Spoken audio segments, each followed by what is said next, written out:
우리는 사무엘상 강해를 시작할 때 1년이 조금 넘은 1년 한 2개월, 3개월 정도 됐을 때 사무엘상을 시작했습니다.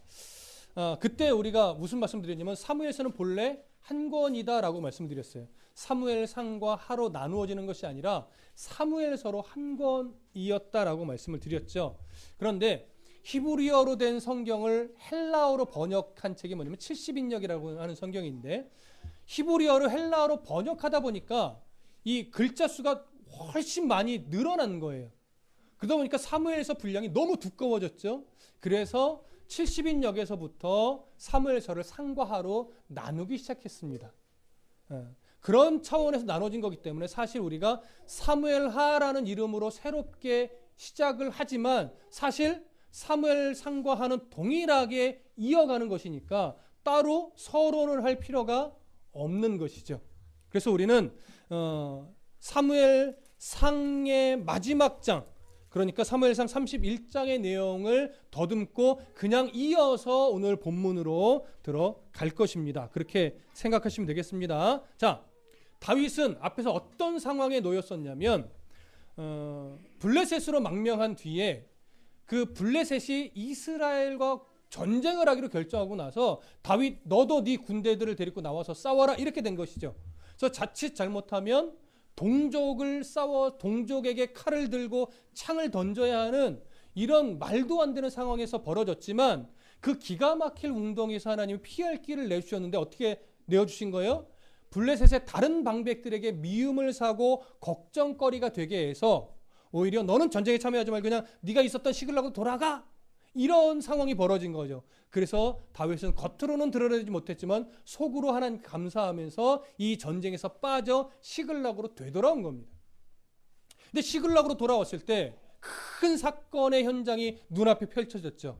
바로 자기들이 거주하던 시글락 이 성읍이 불에 다 타버리고 가족들은 아무도 없고 시체는 보이지 않는, 그래서 누군가에게 어느 족속에겐가 지금 포로로 끌려갔구나 이렇게 인지할 수 있는 상황이 눈앞에 벌어진 겁니다. 어찌할 바를 몰라서 울며 통곡하고 있고 600명의 무리들은 그 다윗에게 책임을 돌리며 죽이려고 할 때 다윗이 그때 생각난 게 뭐였어요? 하나님 앞에 나가야 되는구나. 이런 기가 막힐 웅덩이, 물론 모든 상황과 모든 순간이 마찬가지지만 이런 기가 막힌 상황에서는 하나님께 나아가는 것밖에 답이 없는 거구나. 이걸 분명하게 깨닫고 하나님 앞에 나와 제사장을 통해 우림과 둠밈을 가지고 묻습니다. 한번 어떻게 해야 되겠습니까? 어디로 가야 되겠습니까? 이렇게 묻되 그가 결정한 게 그가 나중에 최종적으로 정리한 게 뭐예요? 지금 어쨌거나 흔적을 가지고 뒤쫓아가면 그들을 붙잡을 수 있겠구나. 하나님이 그들을 붙잡아서 가족들도 무사히 재산도 무사히 얻어 가지고 돌아올 수 있게 해주신다는 약속으로 정리가 딱 됐습니다. 그래서 나름대로 흔적을 가지고 추격을 하는 중에 누구를 만나요? 한 애굽 사람을 만나죠. 근데 그 사람이 이 아말렉 사람의 노예였던 사실을 모르고 그 생명을 존귀히 여겨 구해줬는데 그 사람을 통해서 아말렉이 시글락을 친 것을 알았고 그들이 모든 가족들과 재산을 다 끌고 간 것을, 가지고 간 것을 알게 됐습니다.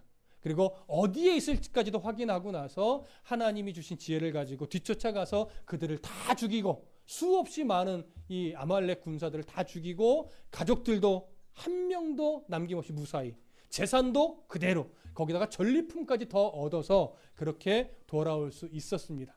그렇게 시글락으로 돌아오고 나서 대략 이틀 정도가 지났어요. 그 이틀 동안 다윗은 하나님 앞에 감사했지만 마음 한편에 뭔가 근심이 있죠. 그게 뭘까요? 바로 이스라엘과 블레셋의 전쟁의 결과입니다. 어떻게 됐을까? 근데 정보를 그러니까 소식을 들을 만한 지금 라인이 없는 거예요. 그래서 답답한 마음으로 이틀 정도가 지났는데 3일째 되는 날 어떤 일이 벌어져요? 한 이스라엘 진영에서 나온 것 같이 보이는 한 젊은 군사처럼 보이는 한 사람이 다윗에게 와서 이 전쟁의 소식을 전해주는 이런 일이 벌어지는 거죠. 그러면서 전쟁의 패배함과 사울과 요나단의 죽음의 소식을 알려줬습니다. 이로 인해서 다윗은 놀라게 되죠. 오늘 사무엘하는 바로 이런 장면으로 시작이 됩니다. 자, 본문으로 들어가 볼게요. 자, 사무엘하 1장 1절부터 4절까지 함께 읽어보겠습니다. 시작. 사울이 죽은 후에 다윗이 아말렉 사람을 쳐 죽이고 돌아와 다윗이 시글락에서 이틀을 머물더니 사흘째 되는 날에 한 사람이 사울의 진영에서 나왔는데 그의 옷은 찢어졌고 머리에는 흙이 있더라. 그가 다윗에게 나와 땅에 엎드려 절하매 다윗이 그에게 묻되 너는 어디서 왔느냐 하니 대답하되 이스라엘 진영에서 도망하여 왔나이다 하니라. 다윗이 그에게 이르되 일이 어떻게 되었느냐 너는 내게 말하라. 그가 대답하되 군사가 전쟁 중에 도망하기도 하였고 무리 가운데에 엎드러져 죽은 자도 많았고 사울과 그의 아들 요나단도 죽었나이다 하는지라. 자, 저를 보세요. 여러분 현재 이 4절 이후의 내용은 일단 모른다고 전제를 하셔야 됩니다. 모른다고 전제를 하고 1절부터 4절의 요 내용만 가지고 볼 때 지금 다윗 앞에 달려온 이 사람 모습이 어때요? 옷은 찢어졌어요. 머리는 흙으로 덮여 있어요. 이건 뭐예요? 굉장히 초췌하고 뭔가 전쟁터에서 나온 것 같은 그런 사람의 모습인 거죠. 근데 그 사람이 네가 어디서 왔느냐 물으니까 뭐라고 말해요? 이스라엘 진영에서 왔습니다. 이게 진영이란 건 뭐예요? 전쟁터를 말하는 거죠. 이스라엘 진영에서 도망하여 왔나이다. 이 말을 다윗이 들을 때 이 사람이 어떤 사람이라고 딱 먼저 선입견이 들까요? 이스라엘 사울의 군대 안에서 함께 싸웠던 어떤 병사, 전쟁을 치열하게 싸우다가 옷도 찢어지고 머리에도 막 재가 있고 그 슬픔 가운데 패배의 심정으로 다윗에게 달려온 한 군인처럼 생각하지 않을까요? 그리고 이방인이라고 생각할까요? 이스라엘 사람이라고 생각할까요? 이스라엘 사람이라고 생각하지요. 근데 다윗은 이틀을 시글락에서 보내면서 마음에 어떤 궁금함이 있을 거라고 말씀드렸죠? 전쟁의 결과, 블레셋의 그 대군과 이스라엘의 그 많지 않은 아직 조직력도 그렇게 강하지 않은 그런 군대가 싸웠을 때 뻔히 결과가 보이는데 어떻게 되었을까? 그 궁금하던 차에 이스라엘 진영에서 도망하여 왔다라고 하는 사람이 딱 눈앞에 등장하니까 가장 먼저 묻는 물음이 뭐예요? 어떻게 됐냐? 이 전쟁이 어떻게 됐냐?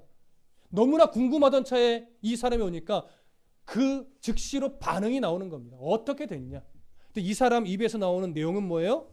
무리가 다 엎드러져 죽고 도망갔습니다. 거기다가 사울도 왕 사울왕도 죽었습니다. 또 요나단도 죽었습니다.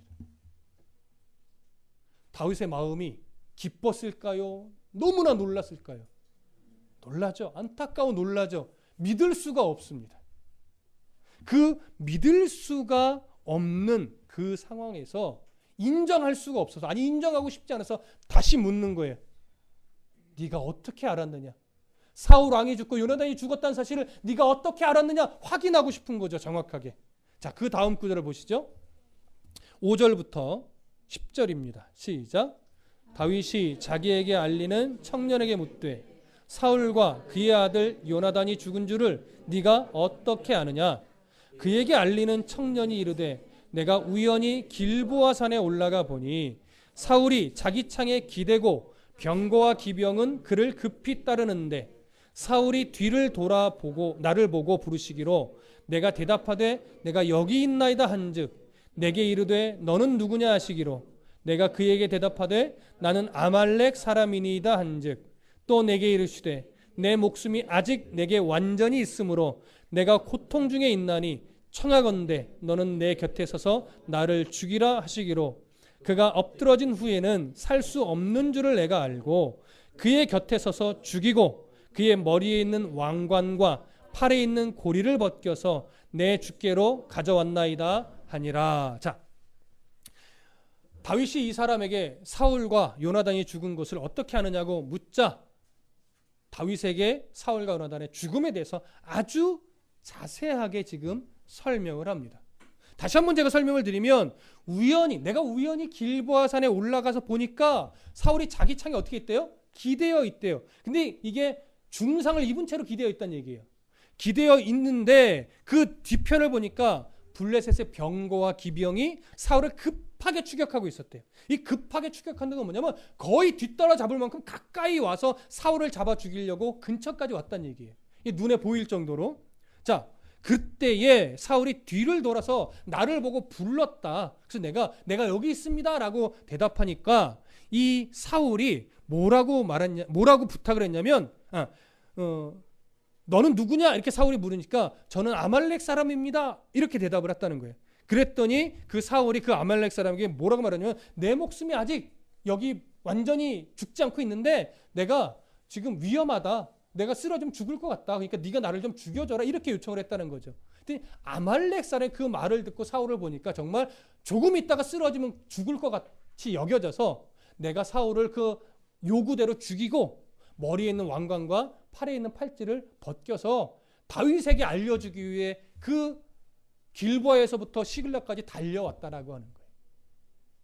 자, 우리는 이 내용을 통해서 이 아말렉 사람이 다윗에게 설명한 이 내용을 통해서 몇 가지 중요한 점을 발견합니다. 첫 번째 중요한 점은 뭐냐? 이 사람이 이스라엘 사람이 아니라 어느 나라 사람이라는 거예요? 아말렉 사람이라는 거예요. 조금 재밌는 것은 지금 이틀 전까지 다윗은 누구를 죽이고 왔어요? 아말렉 사람의 군대를 모조리 죽이고 왔단 말이에요. 그런데 이 아말렉 사람이 그 사실은 전혀 모르죠. 사울과 요나단의 죽음 소식을 가지고 이 아말렉 사람이 다윗에게 찾아왔어요. 이게 좀 재미있는 광경이에요. 뭐 여기에 큰 의미를 두실 필요는 없는데 재미있는 상황이다라고 하는 거 기억하시고, 그 다음에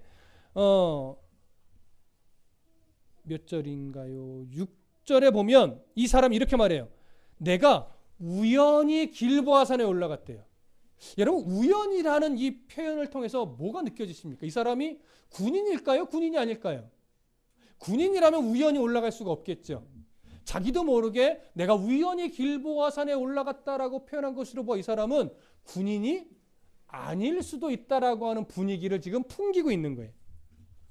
그 다음에 가장 중요한 것은 뭐냐면 이 사람이 설명하고 있는 사울과 요나단의 죽음의 이 상황적 묘사가 사무엘상 31장에서 사울과 요나단의 죽음의 내용에 대해서 설명하는 이 모습과 비슷합니까? 거의 전혀 다릅니까? 그렇죠. 일면 비슷한 면이 있지만 사실은 사뭇 다릅니다. 그러면 이건 뭐냐면 누군가는 거짓말을 하는 것일 수도 있다라고 하는 거죠. 사무엘상에서 묘사된 것이 거짓일 수도 있고 이 지금 아말렉 사람이 하는 설명이 거짓말일 수도 있는 거예요. 그래서 우리는 어떤 부분이 다르며 뭐가 더 사실적 묘사인가를 좀 찾아볼 필요가 있어요. 자, 일단 생각해 보시죠.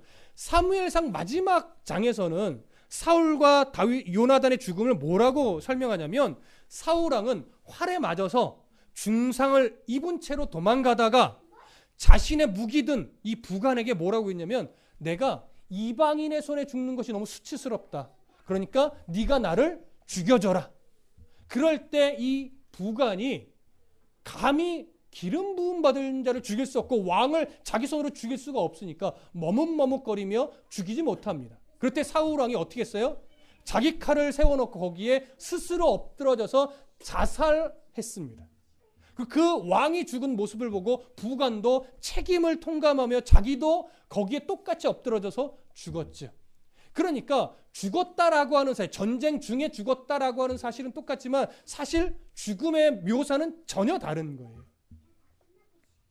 자, 그러면 이제 누가 진실인지를 찾아봐야 되는데 아말렉 사람이 했던 말을 근거로 해서 좀 이상한 점을 먼저 우리가 찾아보시자고요. 저랑 함께 찾아보시는 거예요. 첫 번째, 사울이 이 아말렉 사람의 설명을 따르면 사울이 자기 창에 기대고 있을 때 블레셋의 병거와 기병이 급히 따랐다고 합니다. 그렇죠? 급히 따랐다는 것을 제가 어떻게 설명드렸죠? 눈에 보일 정도로 거의 다 따라잡은 거예요. 근데 이 사람들이 왜 사울 왕을 급히 뒤쫓았을까요? 당연히 왕을 죽이려고 하는 의도가 있지만 당시에는요, 적장을 죽이는 것과 적장을 죽이고 그가 가지고 있던 물품을 취하는 것이 전쟁의 영웅처럼 대접받을 수 있는 기회입니다. 그러니까 누구라도 서로 먼저 왕을 죽이고 죽인 자가 빨리 그 사람의 왕관이나 물품을 취하려고 혈안이 돼 있겠죠. 그럼 보세요. 지금 눈앞에 블레셋의 기병과 또 병거가 막 달려오고 그 눈앞에 보일 정도로 가까워요. 이 사람이 어느 틈에 그 눈을 피해서 왕을 죽이고 왕관과 팔찌를 빼서 이것을 빼돌릴 만한 여유나 마음에 이게 가능할까요? 상식적으로 생각하기 이게 쉬운 일이 아니에요. 그도 붙잡혀 죽임당할 위기가 더 크죠. 언제 그 눈에서 보이는데 죽이고 취하고 뺏어서 시글락까지 달려오고 이럴 만한 사실 상황이 되지 못하다고 하는 것이 좀 이해가 안 되는 부분입니다. 또 하나. 자, 아말렉 사람이요. 마치 처음에는 자기가 사울의 군대에 속했던 군인인 것처럼 은근히 말을 하고 자기의 행색도 전쟁터에서 막 싸우다가 거의 패배하듯이 도망 나온 사람처럼 지금 꾸며 있지만 사실 사울이 이방인을 그것도 아말렉 사람을 용병으로 썼다라고 하는 기록은 어디서도 찾아볼 수 없습니다. 그리고 사울 왕은 블레셋 사람이 이방인이기 때문에 그들 손에 죽는 것이 수치스럽다. 이래서 자기 부관에게 죽여달라고 했는데 지금 이 사람 설명은 아말렉 사람이란 이야기를 듣고 나서 네가 나한테 죽여달라고 했거든요. 네가 나를 죽여줘라. 근데 사울이 이방인의 손에 죽기를 수치스러워했다면 아말렉 사람도 이방인이에요. 더군다나 이스라엘이 완전히 대적자로 하나님이 결정해버린 그 아말렉 사람에게 날 죽여달라고 요구했을 가능성이 거의 없습니다. 그래서 이 부분도 사실 이해할 수 없는 부분이에요.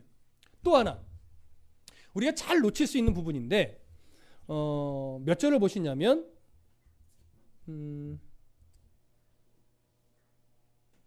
6절에 그에게 알리는 청년이 이르되 내가 우연히 길보아 산에 올라가 보니 사울이 자기 창에 기대고 병거와 기병이 그를 급히 따른다고 했죠.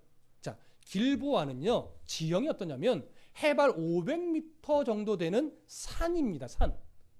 그러면 기병과 병거가 산에서 막 달려서 올라올 수 있나요? 병거와 기병은요 중동 지역의 U자형 골짜기, V자형 골짜기 아니라 U자형 골짜기로서 이 평지에서 쓰는 그런 무기예요. 산지에서는요 병거와 기병을 활용하지 못합니다. 그래서 드보라도 전략을 세울 때 산지에 숨어 있다가 그들을 산으로 유인하려고 했었는데 이게 실패했던 거죠. 그런데 그래서 사무엘상 31장에도 가보면 사울이 죽는 장면에서 병거와 기병에 대한 언급이 있을까요 없을까요? 전혀 없어요. 근데 이 사람은 뭐라고 설명해요? 산으로 도망갔는데 사울이 산에 있는데 그 산으로 병거와 기병이 열심히 뒤쫓아서 달려왔대요. 자, 말이 될까요 안 될까요? 말이 안 돼요.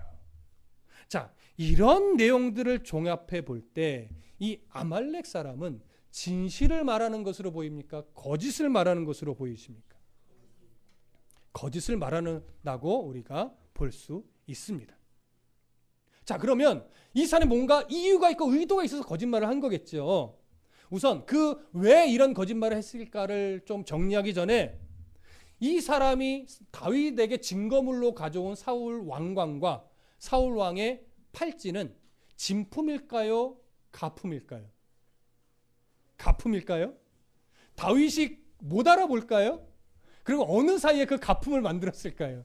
그렇죠? 진품일 것으로 여겨집니다. 그러면 언제 이 진품을 어떻게 갖고 올 수 있었을까요?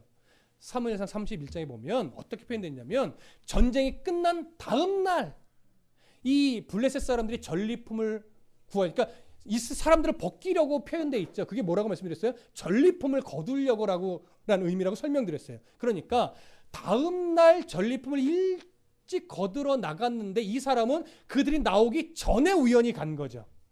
가서 우연히 패배한 전쟁터에 가봤는데 아마 이 사람도 뭔가 얻을 게 있을까 빨리 그 사이에 빨리 가봤겠죠. 거기서 우연히 누구를 발견해요. 네, 옷차림이 전혀 다르니까 눈에 알아봐요. 사울 왕의 모습을 본 거죠. 그 순간 그 왕의 머리에 있던 평상시에 쓰는 왕관은 아닐 겁니다. 당시에 여러 상황마다 쓸 수 있는 다양한 왕관이 있었다고 기록들이 있어요. 아마 전쟁터에서 쓰는 가벼운 왕관이었을 것으로 봐요. 그것을 취하고 그 왕의 손목에 있던 팔찌까지 취해서 지금 이 자리를 뜬 것으로 우리가 이해할 수 있습니다. 그러니까 이건 진품으로 봐야죠. 그래서 다윗도 어떻게 해요? 믿었던 거예요. 자, 그러면 이제 중요한 게 남았죠. 그런 사울 왕의 왕관과 팔찌를 딱 얻은 다음에 이 사람의 머릿속에 문득 들어온 생각, 다윗에게 가자. 근데 보세요, 이스라엘 사람도 아니에요. 아말렉 사람이에요. 근데 그 사람이 왜 이 상황에서 이 왕관과 팔찌를 가지고 다윗에게 가야 되겠다라는 생각을 하게 됐을까요? 이거는요, 실리의 문제예요. 그 당시 다윗과 사울의 관계는 전 세계적으로 소문이 나 있습니다. 그러니까 이 사람은 사울과 다윗의 관계를 뭘로만 지금 생각해요?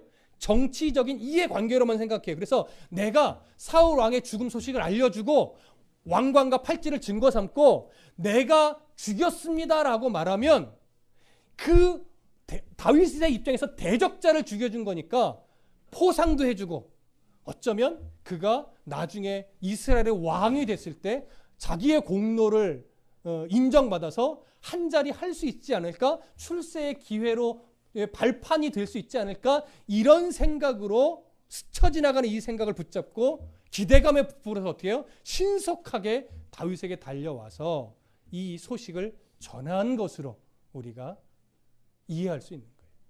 여러분, 가능성이 있을까요? 없을까요? 충분히 가능성이 있습니다. 그런데 사실 다윗과 사울의 관계는 단순히 정치적인 관계가 아니죠. 특히 다윗은 사울과의 관계를 정치적으로만 바라보지 않았습니다. 하나님이 세우신 왕, 하나님이 기름 부어 세우신 왕, 그래서 죽일 수 있는 기회가 2번이나 있었지만 하나님이 세우신 왕이다, 이런 신앙적 관계로 또 신본적 관계로 이해했기 때문에 함부로 죽이지 않았던 이 사실은 몰랐던 거예요. 자, 그러면 이런 상황 속에서 다윗이 이제 어떻게 이 상황을 풀어가는가 한번 보시죠. 11절 12절 함께 보겠습니다. 시작. 이에 다윗이 자기 옷을 잡아 찢음에 함께 있는 모든 사람도 그리하고 사울과 그의 아들 요나단과 여호와의 백성과 이스라엘 족속이 칼의 죽음으로 말미암아 저녁 때까지 슬퍼하며 울며 금식하니라.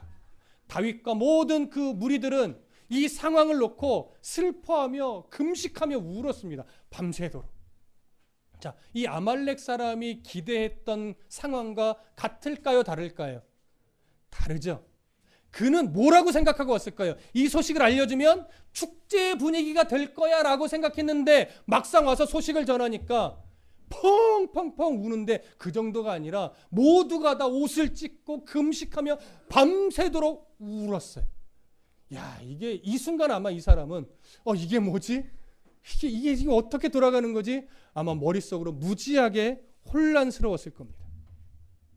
잠언 24장 17절부터 18절에 보면 이런 말이 있어요.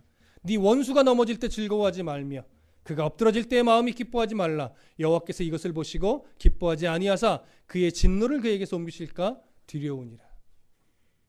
자기 꾀에 자기가 넘어갈 것 같은 분위기입니다. 예수 믿는 사람 특히 이 말씀이 중요한 교훈이 되어야 할 겁니다. 다윗이 이런 교훈을 아마 잘 새기고 있었지 않았을까, 이런 생각이 듭니다. 자, 그 다음 9절 보시죠. 13절부터 16절까지 함께 읽습니다. 시작. 다윗이 그 소식을 전한 청년에게 묻되 너는 어디 사람이냐? 대답하되 나는 아말렉 사람 곧 외국인의 아들이니이다 하니 다윗이 그에게 이르되 네가 어찌하여 손을 들어 여호와의 기름 부음 받은 자 죽이기를 두려워하지 아니하였느냐 하고 다윗이 청년 중 한 사람을 불러 이르되 가까이 가서 그를 죽이라 하매 그가 침에 곧 죽으니라. 다윗이 그에게 이르기를 네 피가 네 머리로 돌아갈지어다 네 입이 네게 대하여 증언하기를 내가 여호와의 기름 부음 받은 자를 죽였노라 함이니라 하였더라. 자, 저를 보세요. 결과적으로 이 사람은 사형당했습니까? 출세했습니까? 사형당해서 죽었어요. 근데 다윗이 이 사람을 죽이라 명령할 때 이유를 뭐라고 했습니까? 네가 어찌하여 손을 들어 여호와의 기름 부음 받은 자 죽이기를 두려워하지 아니하였느냐? 이건 하나님의 어떤 신앙적 입장에서 지금 설명을 한 거예요. 근데 한번 냉정하게 생각해 보세요. 사실 이 사람은 이스라엘 사람이 아니에요. 이방 사람이에요. 이방 사람에게 이렇게 말하는 것은 사실은 좀 무리하지 않습니까? 이방 사람은 당연히 죽일 수 있죠. 하나님의 기름 부음 받았는지 안 받았는지 그게 무슨 얼마나 큰 가치인지 알 수가 없어요. 근데 그런 사람에게 이런 잣대를 딱 전하고 죽이는 것은 어떻게 보면 좀 이상합니다. 그러면 다윗이 잘못한 걸까요? 그렇지 않죠. 우리가 중요하게 봐야 될 것이 어디냐면 13절 보세요. 다윗이 소식을 전한 청년에게 묻되 너는 어디 사람이냐 이렇게 합니다. 자, 앞에서 이미 어디 사람인지 드러났어요? 안 드러났어요? 드러났죠. 아말렉 사람이라고 자기가 이야기했단 말이에요. 근데 다윗이 그걸 몰라서 다시 물은 걸까요? 물론 너무 놀랍고 슬퍼서 잠시 잊어버렸을 수도 있습니다. 그런데 다윗이 지금 어찌됐거나 물었어요. 너는 어디 사람이냐? 그랬더니 이 사람이 뭐라고 대답하냐면 나는 아말렉 사람입니다 라고 대답하면서 한 가지를 더 붙여요. 뭐라고 붙입니까? 외국인의 아들입니다. 여기서 외국인이라고 하는 이 말은요, 히브리어로 게르라고 하는 단어예요. 근데 게르는 아주 독특하게 어떤 의미냐면 보호받는 이방인 또는 거주하는 이방인 이런 의미예요. 다른 성경 본문에서는 보통 객 이렇게 표현합니다. 객, 나그네 이런 의미. 그래서 이 사람은 그냥 보편적인 외국에 사는 이 이방인이 아니라 외국인이 아니라 이스라엘 사회 안으로 들어와서 나름대로의 권리를 가지고 이스라엘 사람만큼의 특권을 누리지는 못하지만 이스라엘의 그 지경 안에 들어와서 이스라엘 문화 안에서 나름대로 이스라엘 사람들의 안에서 권리를 가지고 살아가던 그런 이방인이에요. 마치 시민권은 얻지 못했지만 영주권은 얻고 살아가는 이런 어떤 교포나 이런 모습처럼. 그렇다면 이 사람은 이스라엘의 정서를 알아야 됩니까? 몰라야 됩니까? 알아야죠. 그래서 외국인이란 이 말을 듣고 다윗이 무엇이라고 반응했냐면 네가 어찌 손을 들어 여호와의 기름 부음 받은 자 죽이기를 두려워하지 않았느냐? 이렇게 말하는 겁니다. 말도 히브리 말이 유창했을 거예요. 그래서 다윗의 말을 풀어보면 이겁니다. 너는 이스라엘에 거주하고 있는 거주 이방인으로서 마땅히 기름 부음 받은 왕을 함부로 손대어서는 안 된다는 사실을 왜 몰랐느냐? 어찌 몰랐느냐? 그걸 왜 모르고 사울 왕 죽이기를 두려워하지 않았느냐? 그러니 너는 죽어야 한다. 이 얘기를 하는 거지. 그래서 이 사람에게 이 죽어야 된 이유를 설명하고 그 다음에 부하에게 명령을 해서 이 사람은 죽임을 당한 겁니다. 어떻게 보면 자기 꾀에 자기가 진짜 넘어진 것이고 실제로 죽이지 않았으면서도 자기 입으로 내가 죽였다고 시인한 결과가 되어서 이 사람은 죽임을 당한 거죠. 여러분 이렇게 사울의 죽음과 사울의 죽음을 들은 다윗의 마음에 대해서 그 마음이 어땠는지를 우리가 확인했습니다. 우리가 잘 알고 있는 다윗은 사실 완전한 사람은 아니었습니다. 그도 연약했고 수없이 실수했고 수없이 넘어졌습니다. 그때마다 하나님은 뭐가 잘못된지를 알려주셨고 다시 어떻게 일어나야 되는지를 알려주셨는데 그때마다 다윗은 자기의 잘못을 인정하고 바른 길로 찾아가서 하나님의 뜻 가운데 서 있었던 이런 인물입니다. 바로 그렇게 하나님이 알려주고 보여주고 들려주는 그 깨달음의 은혜를 놓치지 않고 붙잡아서 늘 고쳐가려고 애썼던 그런 다윗, 그 몸부림, 그것이 바로 오늘 우리가 크게 도전받는 내용이기도 하지요.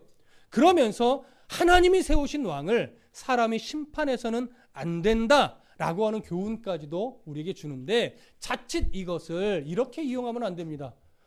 목회자에게는 무조건 복종해야 된다. 이렇게 이것을 끌어오는 것은 굉장히 무리한 해석입니다. 이건 당시 신정 정치에서 하나님이 기름 부어 세운 왕에게 해당되는 것이고 오늘날은 이것이 이런 식으로 적용되는 것이 아니라 존중이라는 표현을 하면 딱 맞을 것 같습니다.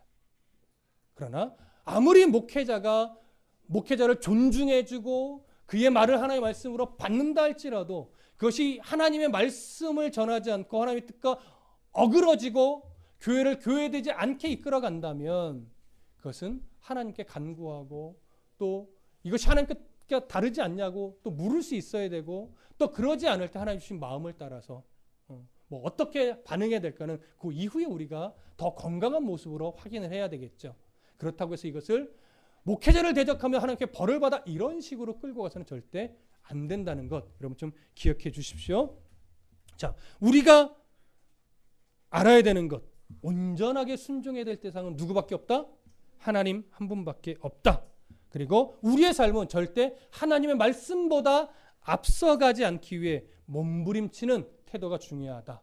다윗이 그걸 배워갔던 것처럼 광야 시절에 그것을 딱 배우고 나니까 이제 사무엘 하라고 하는 이 분기점을 넘어서면서 하나님은 그런 다윗을 더 다듬으시면서 이제는 왕이 되는 과정으로 인도해 가는 겁니다. 하나님 우리를 그처럼 연단시켜 가실 겁니다. 계속해서 깨달아가게 하고 넘어졌을 때 이렇게 세우시면서 무엇이 옳은 길인지를 계속 보여주고 들려주는 거예요. 그래서 우리는 그 들려주시고 보여주실 때 잘 깨달아 분별하고 그 다음에 하나님이 우리를 어떻게 쓰시든 쓰실 때까지 우리가 하나님 앞에 늘 바르게 서 있는 싸움을 하시면 되는 거죠. 그러면 필요한 곳에 우리를 보내시고 필요한 곳에 우리를 세워놓으시고 필요한 곳에서 우리가 일할 수 있는 능력까지도 더하여 주실 것을 여러분 믿으셔야 할 겁니다.